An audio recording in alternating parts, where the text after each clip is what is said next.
कोल्हापूर श्रावण महिन्याच्या प्रारंभाने 3.5 शक्तिपीठांपैकी एक असणाऱ्या कोल्हापूर हे पुन्हा एकदा भक्तिभावाने न्हाऊन निघाले आहे.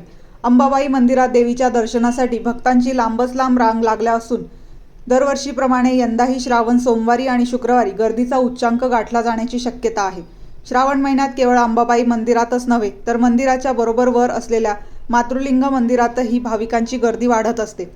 या अनुषंगाने पश्चिम महाराष्ट्र देवस्थान समितीच्या वतीने भाविकांची योग्य पद्धतीने नियोजन केले आहे.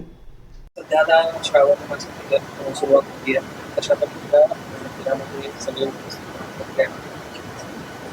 श्रावणाला आजपासून खऱ्या अर्थानं सुरुवात झालेली आहे. आजचा शुक्रवार हा श्रावणाचा पहिला शुक्रवार आहे.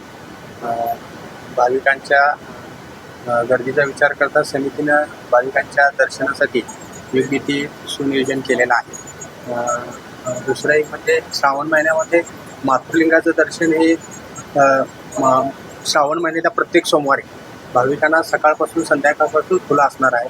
आणि भाविकांना विनंती आहे की याचा भाविकांनी चांगल्या पद्धतीनं मातृलिंग दर्शनाचा लाभ घ्या.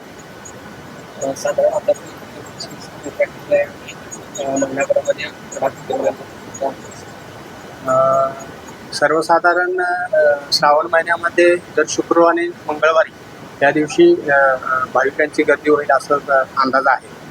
तथापि भाविकांची संख्या वाढली त्या दृष्टीने समितीनं भाविकांच्या सुस्थितीचे दर्शन रांगेचं योग्य ते नियोजन केलेलं आहे.